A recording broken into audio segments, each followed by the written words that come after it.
Hello दोस्तों, मैं सचिन अरोड़ा एक बार फिर से आप सभी लोगों का स्वागत करता हूं अरोड़ा एजुकेटर के इस ऑफिशियल प्लेटफॉर्म पे। So I hope you all are doing great. आप सब बहुत बढ़िया होंगे। और अब जब एग्जाम के इतने करीब आप आ चुके हैं, डर लग रहा होगा ना कि इतना पढ़ा है, इतनी मेहनत से पढ़ा है, ऐसा तो नहीं हो जाएगा कि एग्जाम में जाकर ब्लैंक हो जाएंगे। ऐसा तो नहीं हो जाएगा कि कहीं एग्जाम का लेवल बहुत टफ आ जाएगा, हम कर नहीं पाएंगे। ऐसा कुछ भी नहीं होने वाला है। सारे के सारे क्वेश्चंस वही आएंगे जो आपने पढ़े हैं, सारे के सारे क्वेश्चंस वही आएंगे जो कॉन्सेप्ट वाइज आपने समझे हैं, कुछ भी अलग से नहीं आएगा। इसलिए सबसे पहली बात तो मन से यह बात निकाल दीजिए कि एग्जाम कैसा जाएगा। बस ये बात मन में रखिए कि एग्जाम में full out of full score करके आना है, यानी एक भी क्वेश्चन गलत नहीं करना है, इस पर फोकस देना है। क्वेश्चन को बहुत अच्छे से रीड करिएगा, बहुत अच्छे से ऑप्शंस को देखिएगा और बहुत आराम से टिक लगाइएगा, क्योंकि कई बार आप लोग जल्दबाजी में आते हुए क्वेश्चंस को भी गलत कर देते हैं और बाद में कहते हैं शिट, ये 4 क्वेश्चन तो सही हो सकते थे, ये हम कर सकते थे और उसके बावजूद भी गलत हो गए। तो बस कंसंट्रेशन की रिक्वायरमेंट है, बहुत अच्छे से क्वेश्चन को पढ़ने की रिक्वायरमेंट है। सब आपको आता है, बहुत अच्छे से आपने मेहनत की हुई है। तो चलिए दोस्तों, आज के सेशन में हम लोग बात करेंगे बीपीएससी 3.0 4.0 एस्टेट लेवल के कंप्यूटर क्वेश्चंस की। और आज जो टॉपिक रहने वाला है वो बहुत ही फेमस टॉपिक है ना, फेमस टॉपिक डेटा स्ट्रक्चर। और इसके बेस्ट 80 क्वेश्चंस पर हम लोग बात करेंगे। और आज है डे 13। डे 12 में हम लोगों ने डेटाबेस पर बात करी, जहां पर डेटाबेस डीबीएमएस एसक्यूएल के बेस्ट 60 क्वेश्चंस पर हम लोगों ने डिस्कशन किया। और आज बेस्ट 80 क्वेश्चंस पर डिस्कशन करेंगे डेटा स्ट्रक्चर टॉपिक से, जो आपको आता तो है लेकिन फिर भी कॉन्फिडेंस नहीं आता। तो 80 में से कितना स्कोर करना है आपको ये आज के सेशन में? 75 प्लस। मुझे बताइएगा जरूर कि 80 में से कितने क्वेश्चंस आप लोगों ने सही किए हैं, जरूर बताइएगा।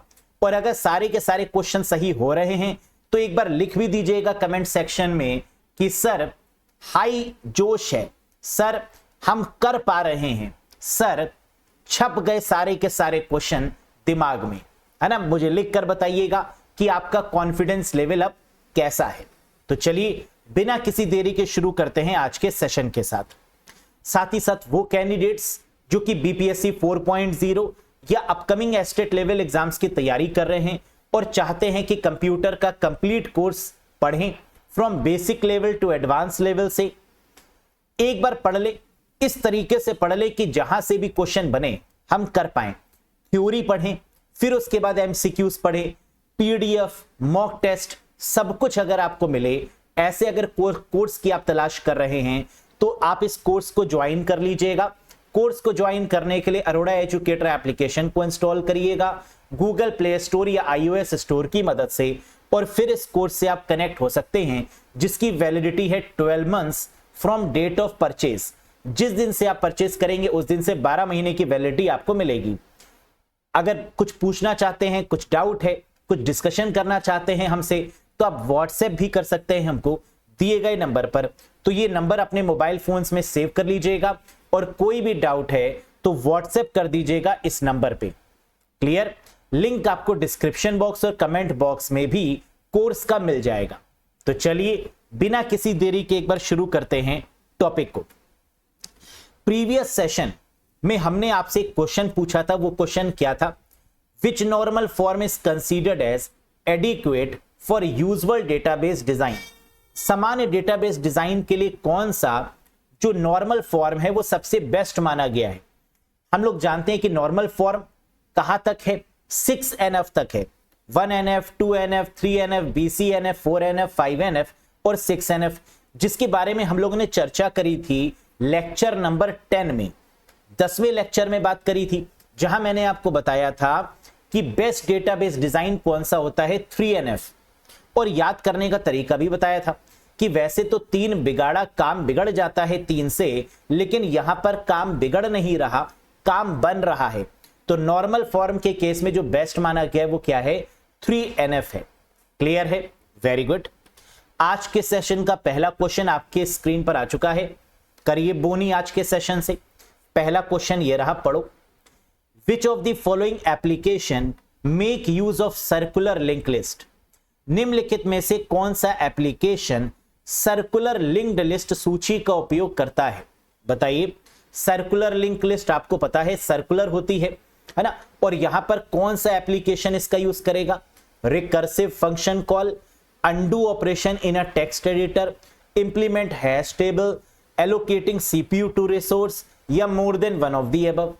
करेक्ट आंसर है जब हम सीपीयू को कोई भी रिसोर्स देते हैं तो बैक टू बैक वो क्यू के फॉर्मेट में होता है और एक तरीके से वो सर्कुलर लिंक लिस्ट क्रिएट कर लेता है। तो करेक्ट आंसर क्या होगा? एलोकेटिंग सीपीयू टू रिसोर्स, यानी fourth option is the valid one. अब अगर सर्कुलर लिंक लिस्ट की बात करें तो इसकी मेन बात क्या है कि इसका जो आखिरी वाला एलिमेंट है वो पहले वाले एलिमेंट से कनेक्टेड होगा, और इसीलिए हम इसको क्या बोलते हैं? Circular link list. और ये चीज किस में देखी गई है? जब भी सीपीयू को जब हम कोई रिसोर्स एलोकेट करते हैं तो वो सर्कुलर लिंक लिस्ट के फॉर्म में ही जाता है, और ये बहुत बार पूछा गया क्वेश्चन भी है। Next, which is the most appropriate data structure for reversing a word? किसी शब्द को उलटने के लिए सबसे उपयुक्त डेटा संरचना कौन सी है? सपोज करिए मैंने हेलो लिखा, HELLO, अगर मैं हेलो को पलट दूं तो क्या आएगा? तो आप कहेंगे सर OLLEH, यही होगा ना। तो मैंने क्या किया, जिस शब्द को, जिस वर्ड को सबसे बाद में लिखा, जिस कैरेक्टर को सबसे बाद में लिखा, उसको पहले पलट दिया। तो इसका मतलब हम बात किसकी कर रहे हैं? स्टैक की। वेरी गुड, आपकी पार की नजर और निर्मा सुपर, यानी करेक्ट आंसर है stack. Which is the most appropriate data structure for reversing a word? किसी वर्ड को रिवर्स करने के लिए जो सबसे उपयुक्त डेटा स्ट्रक्चर है वो कौन सा है? स्टैक है। और हम जानते हैं कि जब भी बात स्टैक की होगी, लिफो प्रिंसिपल की बात होगी, लास्ट इन फर्स्ट आउट के बारे में बात कर रहे होंगे। Next, a data structure in which elements can be inserted और deleted from both the end but not in the middle. एक डेटा संरचना जिसमें तत्वों को दोनों सिरों से डाला और निकाला जा रहा है लेकिन बीच में से नहीं, इसको क्या बोलेंगे? Very good, and the correct answer is DQ। The correct answer is DQ, जहां पर हम इंसर्ट और डिलीट तो कर सकते हैं दोनों सिरों से लेकिन बीच में से नहीं, that is called DQ। Very good. In simple चेनिंग what data structure is appropriate? जब हम चेन की बात कर रहे होते हैं, जब हम सरल श्रृंखला की बात कर रहे होते हैं, तो कौन सा डेटा स्ट्रक्चर उपयुक्त माना गया है इस केस में? तो सिंपल चेनिंग के केस में हम किसका यूज करते हैं? सर्कुलर का या डबली का? कैंडिडेट जो आंसर लगाकर आते हैं वो लगाकर आते हैं सर्कुलर लिंक लिस्ट, लेकिन जो करेक्ट आंसर बनता है वो क्या है? डबली लिंक लिस्ट। तो जब भी बात सिंपल चेन की हो रही हो, आंसर क्या होगा? डबली लिंक लिस्ट। डबली लिंक लिस्ट में क्या होता है? हर एक एलिमेंट दूसरे एलिमेंट से कनेक्टेड होगा और दूसरा एलिमेंट पहले एलिमेंट से भी कनेक्टेड होगा, यानी डेटा का ट्रांसफर जो है वो दोनों सिरों में हो रहा होगा। तो यानी this is what we called simple chaining या डबली लिंक लिस्ट, याद रखिएगा। Next, a linear collection of data element where the linear node is given by means of pointer is called। Data तत्वों का एक रेखिक संग्रह है जहां पॉइंटर के माध्यम से रेखिक नोड दिया जाता है, उसे क्या बोलते हैं? अगर क्वेश्चन में पॉइंटर आ रहा है इसका मतलब कि आंसर क्या बनेगा? लिंक्ड लिस्ट, क्योंकि पॉइंटर का इस्तेमाल कहां होता है? लिंक्ड लिस्ट के केस में ही। So the correct answer is linked list. तो पॉइंटर देखते ही एड्रेस की याद आनी चाहिए, और पॉइंटर या एड्रेस का मतलब क्या होगा? That is called link list.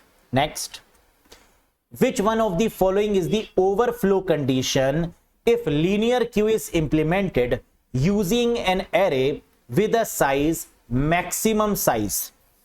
अब यहां पर तीन बातें देखने वाली हैं। क्या क्या? क्वेश्चन में कह रहा है ओवरफ्लो कंडीशन। ओवरफ्लो का मतलब किसमें कह रहा है? क्यू में। क्यू हमारी ओवरफ्लो हो चुकी है, ठीक है, लीनियर क्यू, लेकिन ये क्यू कौन सी है, लीनियर वाली, और यहां पर साइज कितना दिया हुआ है, मैक्सिमम साइज। तो ओवरफ्लो के केस में क्या होगा, ओवरफ्लो से बचाने के लिए क्या करेंगे, ओवरफ्लो का मतलब कि अगर -1 कर दें तो क्या ओवरफ्लो कंडीशन से बचाया जा सकता है, जी हां, ओवरफ्लो कंडीशन से बचने के लिए हमें पानी को निकालना होगा, और निकालने का मतलब माइनस करना होगा। तो क्या कहीं पर -1 या माइनस तरीके से कुछ दिया गया है, जरा देखो, बिल्कुल हमें मिल गया, दैट इज रियर बराबर मैक्स साइज -1। तो करेक्ट आंसर क्या हो जाएगा, -1। जब कभी भी मैक्सिमम साइज की बात हो रही हो, जब कभी भी ओवरफ्लो कंडीशन की बात हो रही हो, तो आंसर में क्या करेंगे, -1 कर देंगे। लेकिन -1 तभी करेंगे जब बात लीनियर क्यू की हो रही होगी। सर इसका मतलब, आइए देखते हैं, which one of the following is the overflow condition if a circular queue is implemented using array having maximum size. Question तो वही है, लेकिन कहानी में ट्विस्ट है। ओवरफ्लो कंडीशन की बात हो रही है, क्यू की बात हो रही है, लेकिन लीनियर क्यू नहीं है, सर्कुलर क्यू है, और मैक्सिमम साइज आपको बताना है। तो क्या करेंगे, अब सर्कुलर क्यू के केस में मॉड्यूलस का प्रयोग किया जाता है, मॉड का, रिमाइंडर का। तो क्या कहीं पर मॉड दिया गया है, जी हां, फ्रंट बराबर रियर +1 मॉड मैक्सिमम। तो करेक्ट आंसर क्या हो जाएगा, ऑप्शन 3। इसका मतलब कि हमें 2 क्वेश्चन पर देखना होगा, एक 6th और 7th, इनमें से एक क्वेश्चन जरूर आएगा। ये दोनों ही क्वेश्चन ओवरफ्लो कंडीशन को बता रहे हैं, एक लीनियर क्यू को बता रहा है जिसमें -1 कर रहे हैं, और दूसरा सर्कुलर क्यू को बता रहा है जिसमें मॉड्यूलस से वैल्यू को फाइंड आउट कर रहे हैं। तो मॉड्यूलस का मतलब क्या होता है, एक तरीके से रिमाइंडर। तो करेक्ट आंसर क्या होगा, फ्रंट बराबर रियर +1 मॉड मैक्सिमम। क्या ये बात समझ में आई, गलत तो नहीं करेंगे। चलो, what is the maximum number of children that a node can have in a binary tree. कह रहा है एक बाइनरी ट्री में, एक नोड में बच्चों की अधिकतम संख्या कितनी हो सकती है। हम जानते हैं बाइनरी ट्री के केस में जो नंबर ऑफ नोड हो सकती हैं वो कितनी हो सकती हैं, maximum number of children, maximum 2 children ही हो सकते हैं, है ना, नोड में। तो आंसर क्या होगा, 3 नहीं, 1 नहीं, 4 नहीं, 2 children is the right answer, है ना। तो हर एक नोड के मैक्सिमम कितने हो सकते हैं, 2 बच्चे। तो that is called a 2 children.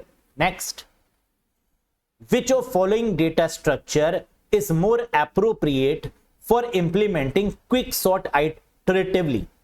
कह रहा है त्वरित सॉर्ट यानी क्विक सॉर्ट को पुनरावृत्ति रूप से लागू करने के लिए, आइटरेटिव फॉर्मेट में लागू करने के लिए निम्नलिखित में से कौन सा डेटा स्ट्रक्चर अधिक उपयुक्त किया जाता है। क्विक सॉर्ट के लिए हम लोग स्टैक का यूज करते हैं। तो करेक्ट आंसर क्या होगा, that is stack data structure. याद रखिएगा, कभी भी सॉर्टिंग हमें जल्दी करनी है ना, आइटरेटिव मैनर में करनी है, जल्दी करनी है, तो हम किसका यूज करेंगे, स्टैक का। जैसे आपने बुक लगाई, बुक्स को अगर आपने लगाया तो आप सबसे पहले कौन सी बुक जल्दी से निकालेंगे, ऊपर वाली, फिर उसके नीचे वाली, फिर उसके नीचे वाली। That is what we called stack. Next, the number of edges in a complete graph of n vertices is.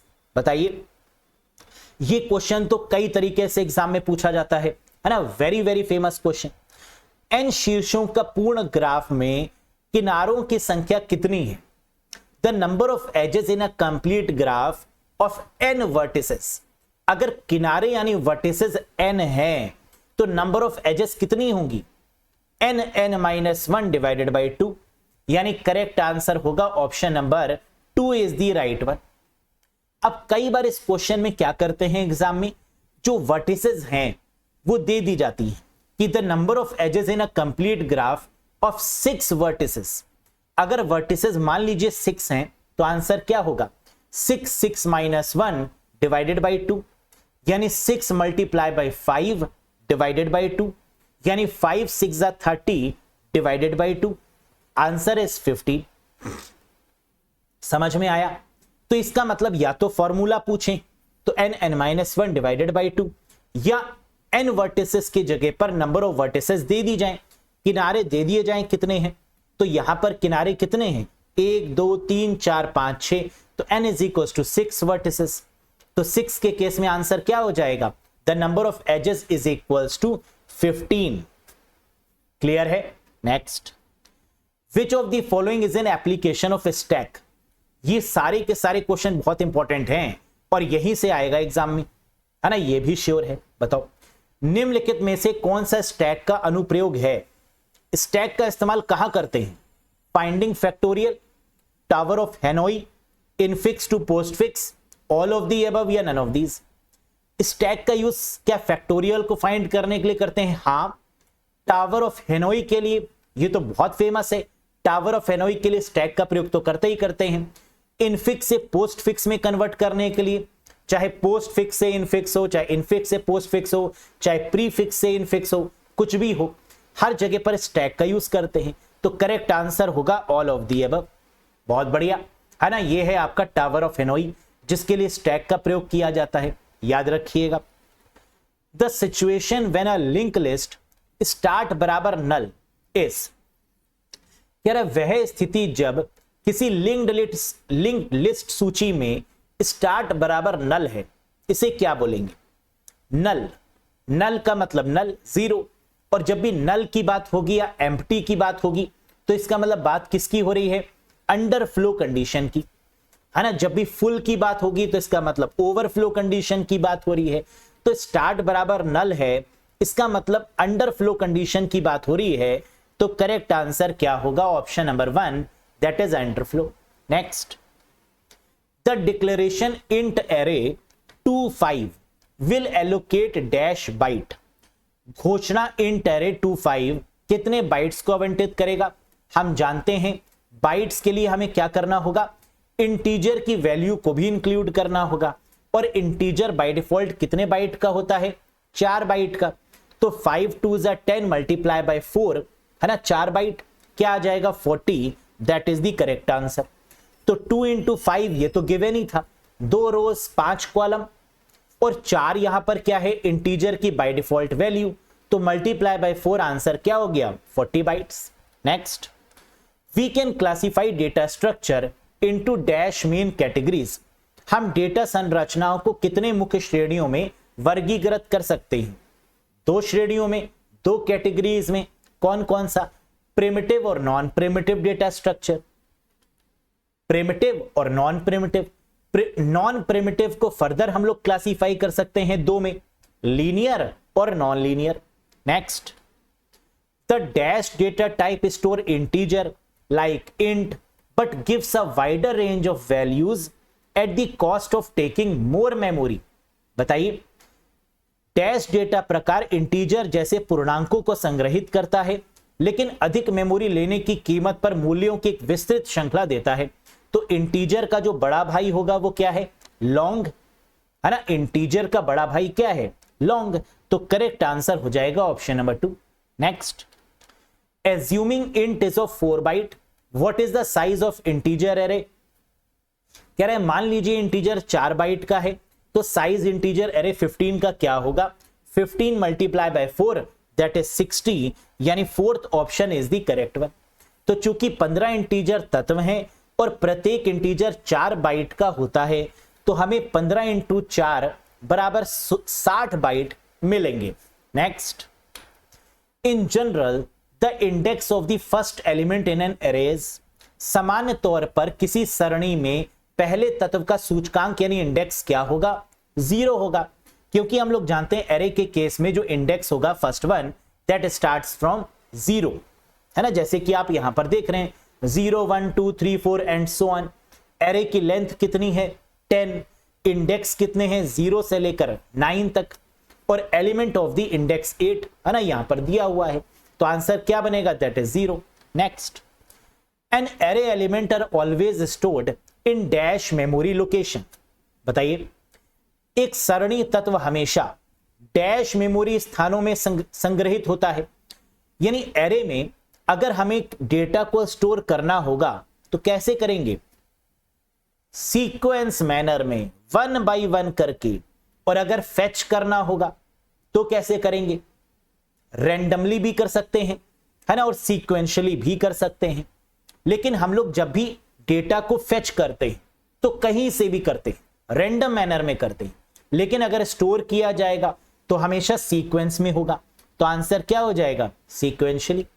एक सरणी तत्व हमेशा अनुक्रमिक मेमोरी स्थानों को संग्रहित करता है, किसमें? सीक्वेंस मैनर में। Next, in 2D array the first subscript stands for. हम जानते हैं 2D एरे का मतलब क्या होता है? 2 डायमेंशनल एरे। और 2 डायमेंशनल एरे में जो पहली स्क्रिप्ट होगी वो क्या होगी? रोज। दूसरी क्या होगी? कॉलम्स। तो पहले के बारे में पूछ रहा है तो आंसर क्या बन जाएगा? Rows. Next, in queue insertion happen at the dash end. कह रहा है क्यू डेटा स्ट्रक्चर में जो इंसर्ट करेंगे वो कहां से करेंगे? क्यू में जो इंसर्शन होगा वो पीछे से होगा। पीछे का मतलब रियर, रियर का मतलब ऑप्शन 1। बल्ले बल्ले, first is the right answer. कितना आसान है। नेक्स्ट, डिलीशन होगा फ्रंट से और इंसर्शन कहां से होगा? पीछे से, यानी रियर से। Next, initially the queue is empty and value of front and rear is both. आएगा ही आएगा ये क्वेश्चन। तो प्रारंभ में कतार खाली है। अगर क्यू खाली है इसका मतलब कि फ्रंट और रियर का मान बराबर है, और वो कितना है? -1। क्या -1 दिया है? जी हां, option 3 is the right answer. तो एम्प्टी होने के केस में आंसर क्या बनेगा? -1।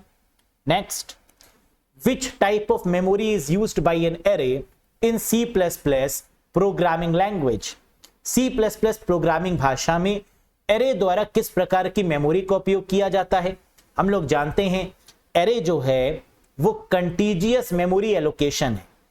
कंटीजियस का मतलब क्या होता है दोस्तों? एक साथ, यानी यहां पर जो भी डेटा रखा जाएगा वो सिमिलर डेटा टाइप का होगा और एक साथ रखा जाएगा, that is called contiguous in nature. मतलब अगर आप किसी होटल में गए और 5 दोस्त गए हैं तो पांचों के पांचों एक ही जगह पर बैठेंगे, एक साथ बैठेंगे, है ना, that is called contiguous in nature. Next, how many queue are required to implement a stack. एक स्टैक को लागू करने के लिए कितनी कतारों की आवश्यकता होती है? हम लोग जानते हैं क्यू का मतलब क्या है।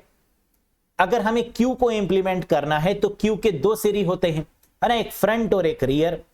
और इसका मतलब स्टैक में भी 2 सिरे होते हैं, एक पुश एक पॉप। तो हमें कितने क्यू की रिक्वायरमेंट होगी? 2 क्यू की रिक्वायरमेंट होगी। How many queues are required to implement a stack? 2 queues are required to implement a stack. एक पुश के लिए और एक पॉप के लिए। एक कतार को पुश ऑपरेशन करने के लिए आवश्यक है, जबकि दूसरी कतार यानी क्यू को पॉप ऑपरेशन करने के लिए लगाया जाएगा। Next, the necessary condition to be check before deletion from the queue. कतार से हटाने से पहले जांच की जाने वाली आवश्यक शर्त क्या है? डिलीशन की जब भी बात होगी आंसर क्या होगा?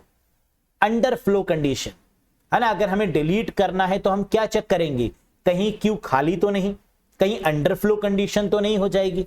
तो correct answer is option 2।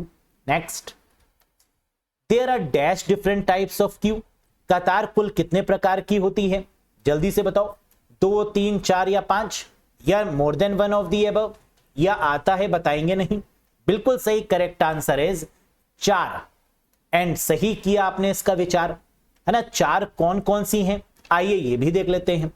Simple Q और linear Q, circular queue, priority queue और डबल एंडेड क्यू, जिसको डी क्यू के नाम से जानते हैं। तो करेक्ट आंसर क्या होगा? 4 तरीके की क्यूज होती हैं। कितने तरीके की? 4।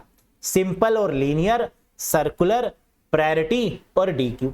Next, when one element is added to queue the value of front and rear is. अगर कतार में क्यू में एक एलिमेंट जोड़ा जाएगा तो फ्रंट और रियर का मान क्या हो जाएगा? एक जोड़ने का मतलब बताओ? 0 हो जाएगा मान, है ना। अगर हम एक जोड़ेंगे तो इंडेक्स क्या होगा? 0। यानी correct answer is option number 1, that is 0। और आप है हीरो। समझ में आया? अगर एम्प्टी थी तो -1 था। अगर क्यू हमारी एम्प्टी है तो इसका मतलब मान क्या होगा फ्रंट और रियर का? -1।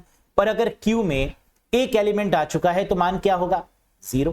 Next, in a queue if value of front pointer is equal to rear pointer then queue, किसी कतार में यदि सामने वाले सूचक का मान पीछे वाले सूचक के बराबर होगा तो इसका मतलब क्या है, अगर फ्रंट बराबर रियर है तो इसका मतलब कि क्यू एम्प्टी भी हो सकती है और क्यू में एक एलिमेंट भी हो सकता है।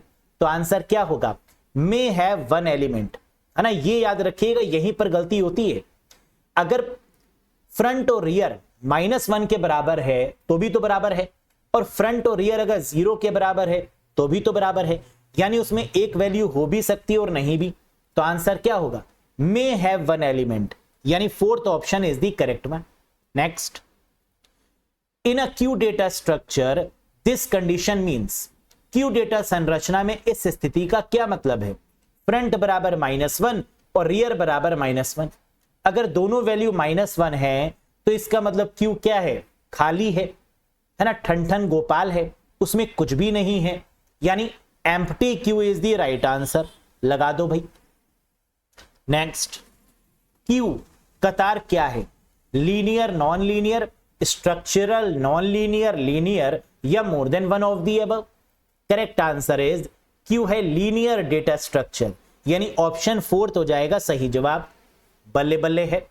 नेक्स्ट, convert infix notation a plus B minus C into postfix notation. क्या इनफिक्स को पोस्ट फिक्स में कन्वर्ट कर पाएंगे? जी हां। सबसे पहले आपने क्या देखा कि यहां पर कौन से ऑपरेटर का प्रयोग हो रहा है, तो सबसे पहली जो हायरार्की होती है वो किसकी होती है, ब्रैकेट की।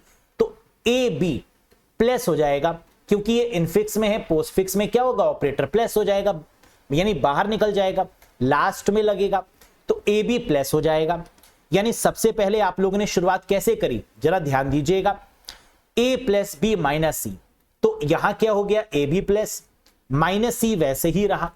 अब माइनस निकल के कहां चला जाएगा, बाद में, तो A B plus C minus, that is the correct answer.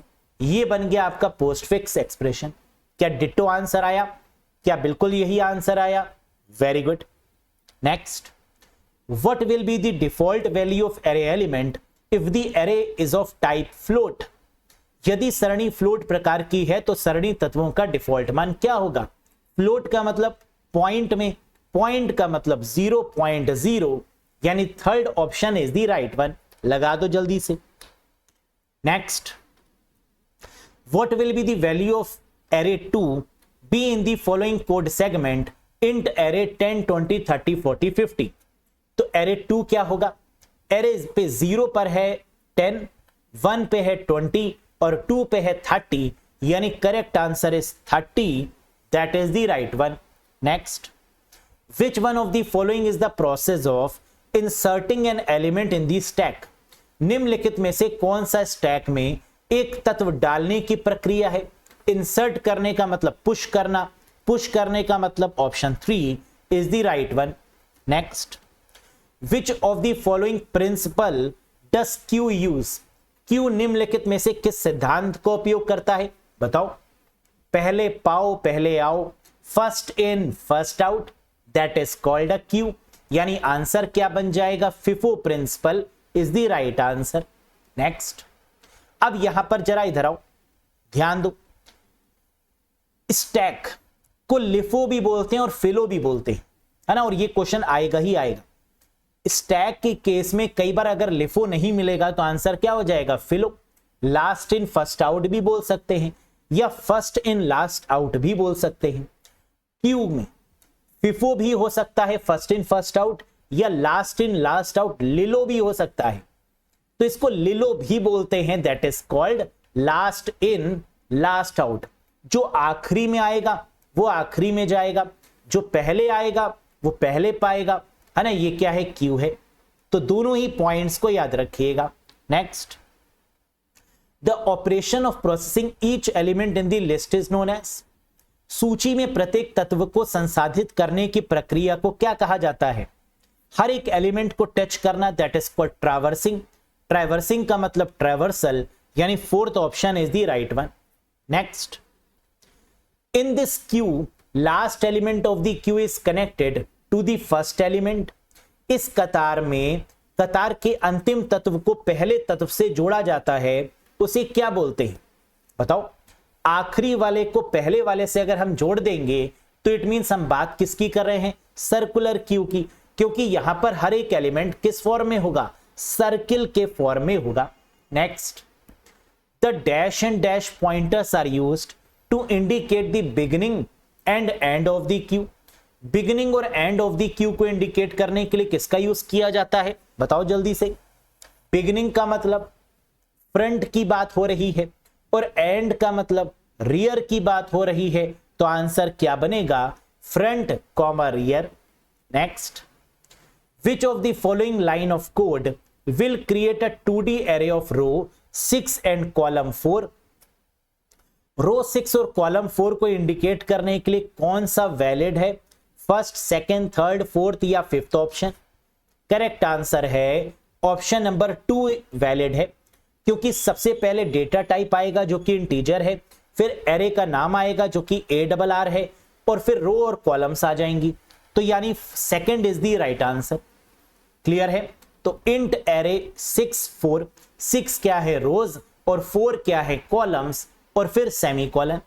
Next, in order to store a matrix we need dash dimensional array. Matrix को संग्रहित करने के लिए हमें कितने आयामी सरणों की आवश्यकता है?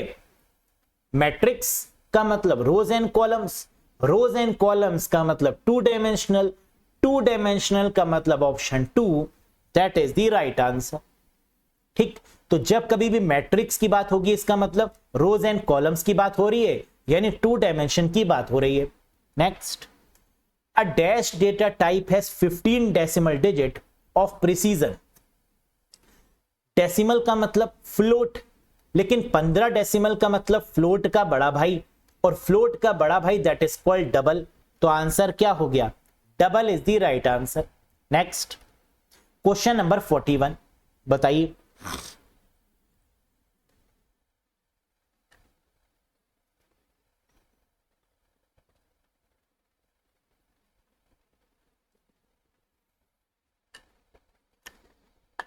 चलो भी, how can we access the fifth element stored in an array? हम किसी सरणी में संग्रहित पांचवें तत्व तक कैसे पहुंचेंगे? पांचवें तक पहुंचने का मतलब 0 से शुरू होंगे और 0 से फोर्थ वाले में पहुंचेंगे तो फिफ्थ एलिमेंट को एक्सेस कर लेंगे। तो कहीं एरे 4 गिवन है? जी हां, यानी third option is the right one, array 4 is the right one. Indexing start from 0, hence the fifth element will be stored at the fourth location of the array. Next, a 3D array first 2 are just like a matrix. कह रहे 3D array में जो पहले के 2 array होंगे वो matrix के तरीके से बिहेव करेंगे, यानी rows and columns, but the third dimensional represent. लेकिन जो तीसरा डायमेंशन होगा वो क्या रिप्रेजेंट करेगा? रोज नहीं, कॉलम्स नहीं, पेजेस और शीट्स। जी हां, यानी option 3 is the right answer. तो तीसरा जो डायमेंशन होगा वो विड्थ हो सकती है, वो हाइट हो सकती है, वो पेजेस हो सकते हैं, वो शीट्स हो सकती हैं। Next, if we declare int marks बराबर new int 5 array, then what is the first and last element? पहला और आखिरी एलिमेंट क्या होगा? इस केस में पहला एलिमेंट 0 होगा और आखिरी एलिमेंट 4 होगा। तो 0 और 4 क्या कहीं है? हां, first option is the right one. Next, dash data type is a special kind of variable which are meant to store address only instead of value। Dash data प्रकार एक विशेष प्रकार का वेरिएबल है जो मूल्यों के बजाय केवल पते संग्रहित करने में प्रयोग किया जाता है। एड्रेस का मतलब पॉइंटर, पॉइंटर का मतलब ऑप्शन 1, यानी first is the right answer. तो जब कभी एड्रेस की बात होगी आंसर क्या होगा? Pointer data type. Next, Which of the following is a non-linear data structure? निम्नलिखित में से कौन सा एक गैर रेखीय डेटा स्ट्रक्चर है? हम जानते हैं डेटा स्ट्रक्चर कितने तरीके के होते हैं, 2, प्रिमिटिव और नॉन प्रिमिटिव। जो नॉन प्रिमिटिव होगा वो लीनियर होगा और नॉन लीनियर होगा। नॉन लीनियर का मतलब ट्री, ग्राफ। क्या ग्राफ गिवन है? जी हां। क्या ट्री गिवन है? नहीं। तो correct answer is graph. Non linear में आते कौन कौन से हैं?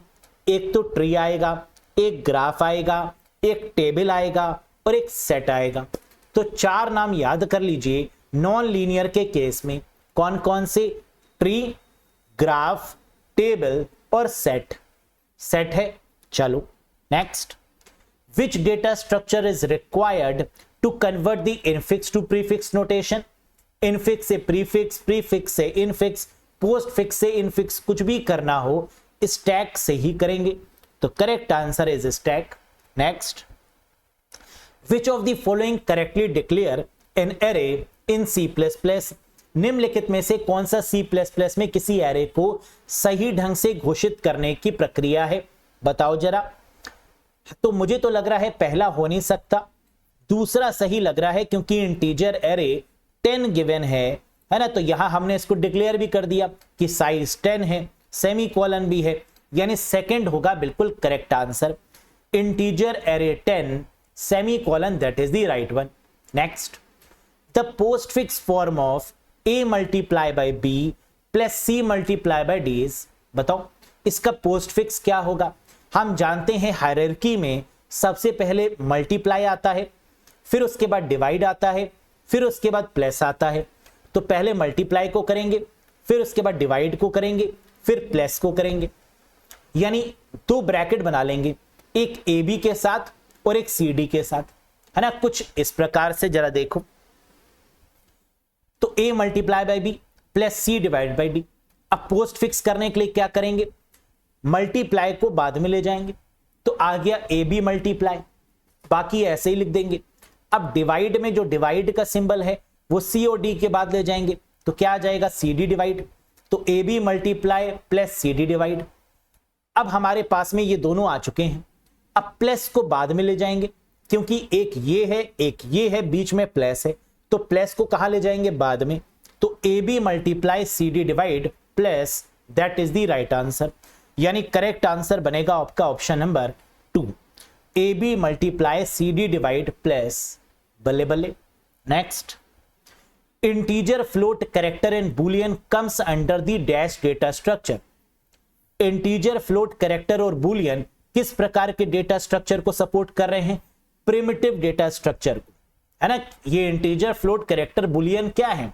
ये सब primitive data structure, inbuilt data structure के एग्जांपल्स हैं।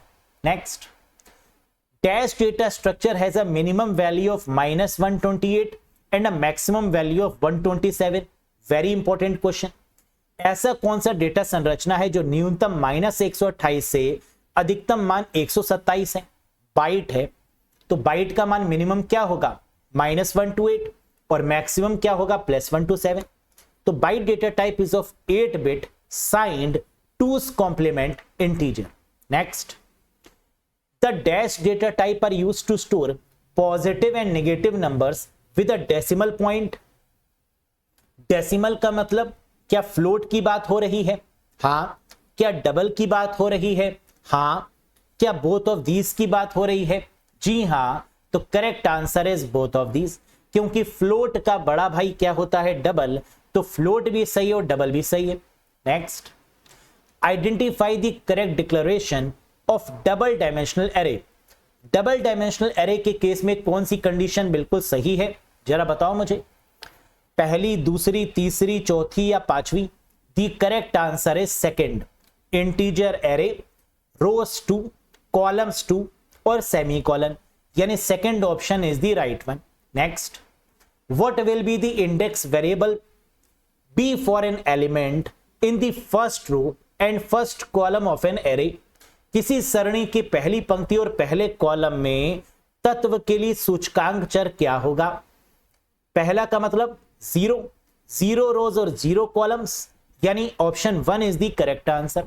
लगा दो फटाफट से, है ना। A00, that is the right one. Next, float A3 10.2, 33.4, 44.4 is an example of. ये किसका एग्जाम्पल है? क्या यहां पर इनिशियलाइज किया है वेरिएबल को? क्या डिक्लेयर किया है एरे को? क्या इनिशियलाइज किया है फंक्शन को? इनिशियलाइजेशन एरे या नन ऑफ दीज? तो यहां पर एरे को इनिशियलाइज किया गया है ना। ये क्या किया है? करली ब्रैकेट का अगर यूज किया जाता है तो इसका मतलब इनिशियलाइजेशन ऑफ एन एरे है, यानी करेक्ट आंसर बनेगा option 4, initializing an array. Next, the smallest element of an arrays index is called its, किसी सरणी का सूचकांक का सबसे छोटा तत्व क्या कहलाता है?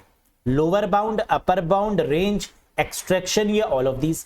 तो smallest element is called lower bound. आप स्मॉलेस्ट एलिमेंट भी कह सकते हैं या फर्स्ट एलिमेंट भी कह सकते हैं।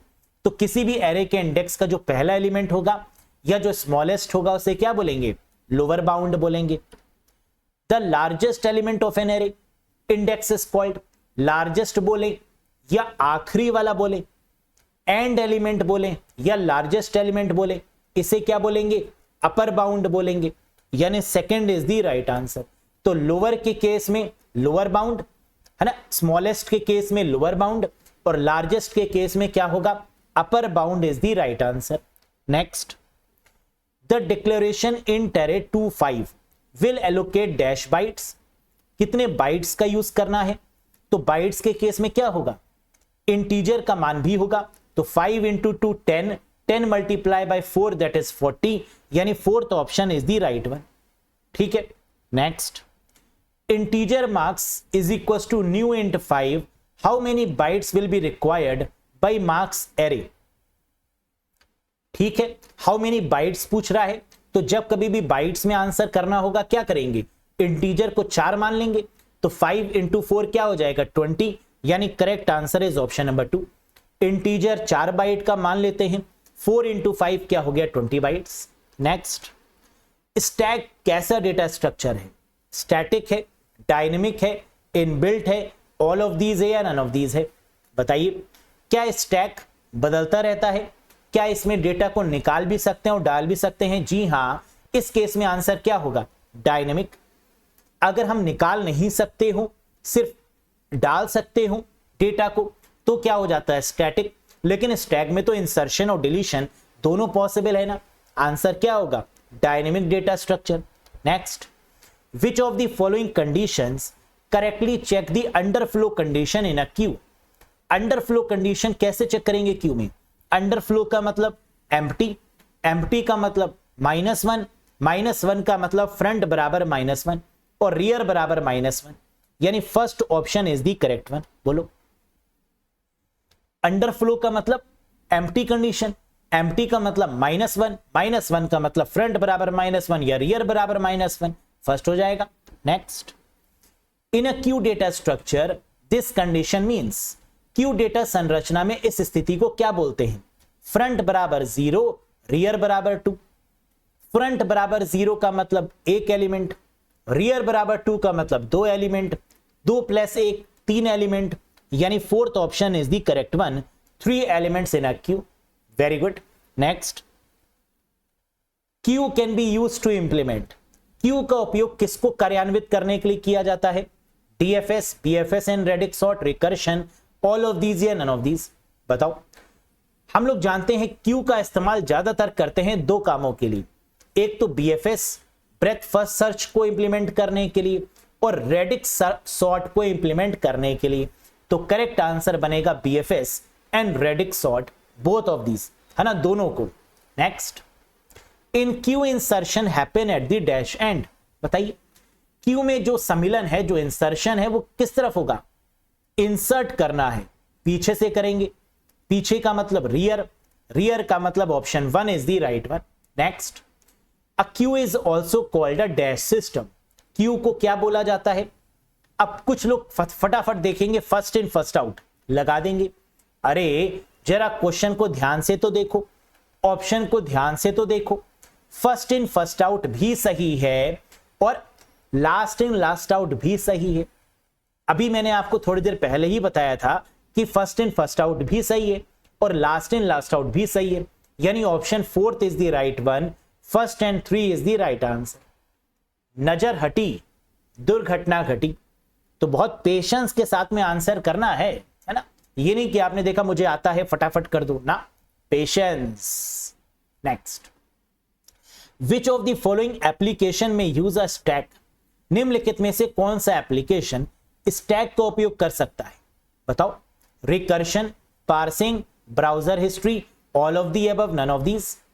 ये सभी के सभी, रिकर्शन में भी, पार्सिंग में भी, ब्राउजर की हिस्ट्री में भी, इन सभी जगह पर स्टैक का प्रयोग होगा, यानी करेक्ट आंसर होगा ऑल ऑफ दी अबव। ठीक, वह प्रक्रिया जिसमें प्रोग्राम कोड एक निश्चित अनुभागों को समान तरीके से दोहराता है, रिकॉल करता है, उसे क्या बोलते हैं? Recursion. The process in which the program repeat a certain section of a code in a similar way that is called recursion. Code को रिपीट करना बार बार सेम तरीके से क्या कहलाता है? रिकर्शन कहलाता है।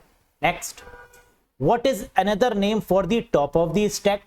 स्टैक के शीर्ष का दूसरा नाम क्या है? स्टैक के टॉप को और किस नाम से जानते हैं? पीक के नाम से, यानी fourth option is the right one. ठीक, तो पॉप कह सकते हैं, पीक कह सकते हैं, है ना, ये होगा सही जवाब। Next, x plus Y can be written as X Y plus, this is called.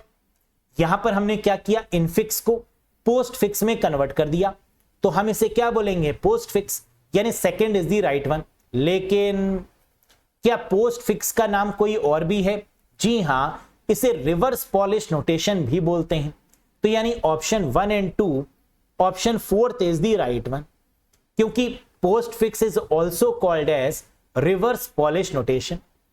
तो प्रीफिक्स को पॉलिश नोटेशन भी बोलते हैं और पोस्ट फिक्स को रिवर्स पॉलिश नोटेशन यानी आरपीएन के नाम से भी जानते हैं। नेक्स्ट,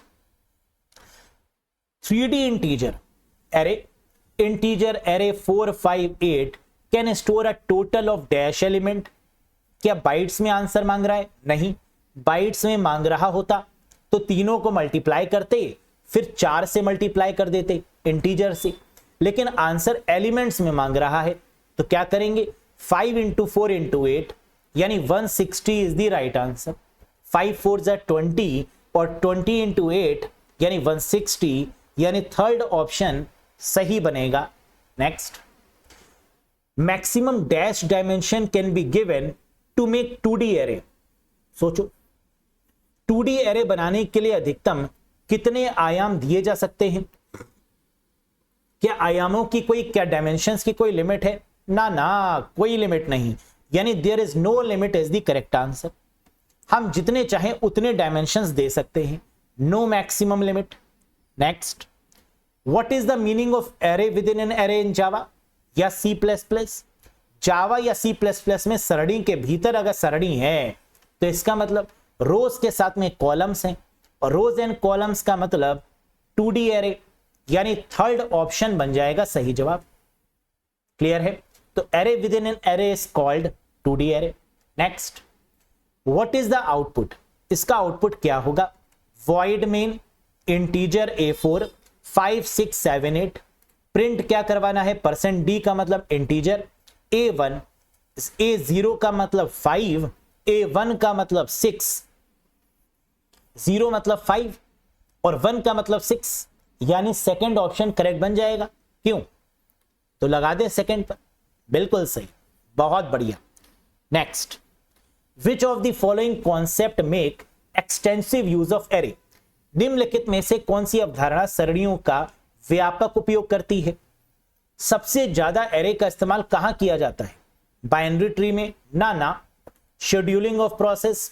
ना ना। कैचिंग? ना ना। Special locality? हाँ हाँ, यानी स्पेशल लोकेलिटी में ही सबसे ज्यादा एरे का प्रयोग करते हैं। और स्पेशल लोकेलिटी का मतलब कि आसपास के एड्रेस को भी मेंटेन किया जाता है ना, उस स्पेसिफिक एड्रेस को भी मेंटेन करेंगे और आसपास के एड्रेस को भी, that is called special locality. Next, dash represent multiple data item in the form of list. Dash एक सूची के रूप में एकाधिक डेटा आइटम का प्रतिनिधित्व करता है, क्या बोलेंगे? Multiple data item in the form of list. List का मतलब 1 डायमेंशन, है ना, जब कभी भी लिस्ट की बात हो रही होगी आंसर क्या होगा? 1 डायमेंशनल एरे, यानी या तो रोज या तो कॉलम्स, या रो या कॉलम, यानी 1D एरे। Dash represent multiple data item in the form of table that contain column and रोज।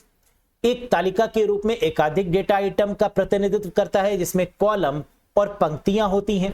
तो अगर हम रोज एंड कॉलम्स दोनों की बात करेंगे तो 2D एरे की बात करेंगे, यानी 2 dimensional array is the right one. Next, how many values can be held by an array? A -3 :10 comma 5 colon 12। Very very important question, आएगा ही आएगा।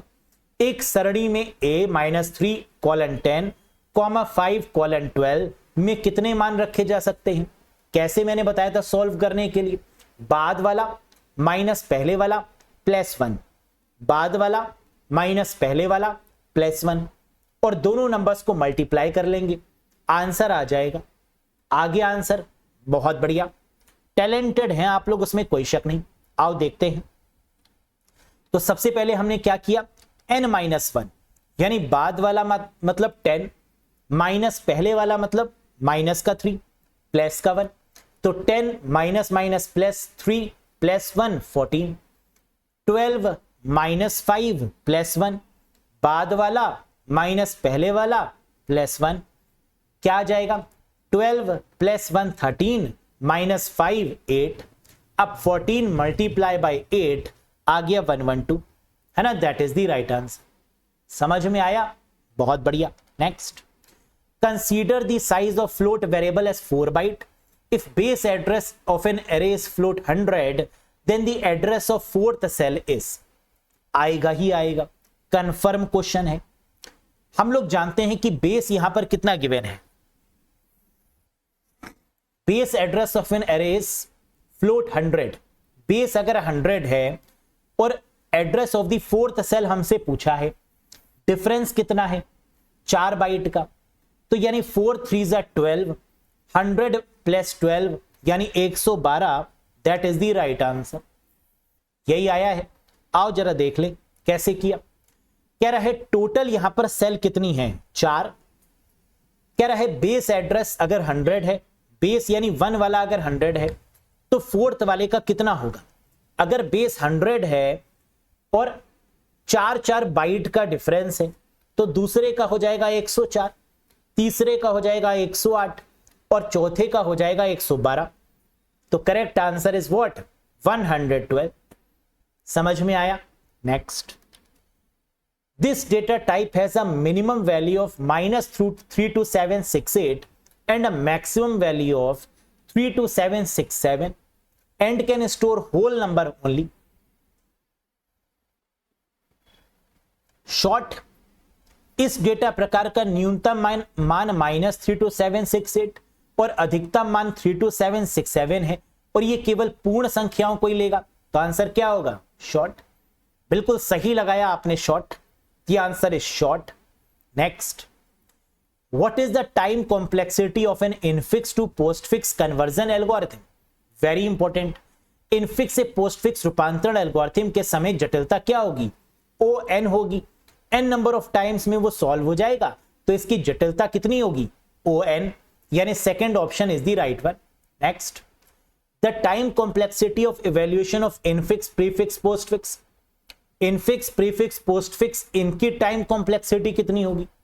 इनफिक्स प्रीफिक्स पोस्टफिक्स अभिव्यक्तियों के लिए मूल्यांकन के समय जटिलता क्या होगी, अगेन ON होगी, है ना, n नंबर ऑफ टाइम्स होगी, तो अगेन आंसर इज ON।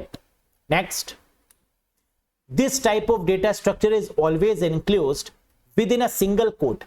इस प्रकार के डेटा संरचना को हमेशा एक ही कोड के द्वारा एक्सप्रेस किया जाता है, ऐसे क्या बोलेंगे, है ना, इसके द्वारा।